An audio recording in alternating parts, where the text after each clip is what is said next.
السلام عليكم ومرحبا بكم في هذا الفيديو الجديد.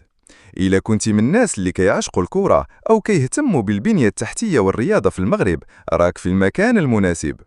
اليوم غادي نديوكم في واحد الجولة عبر أشهر وأكبر الملاعب في المغرب، من الملاعب اللي ولات رموز ديال الفخر حتى المشاريع الجديدة اللي كتوجد باش تحتضن أكبر التظاهرات الكروية في القارة وحتى في العالم.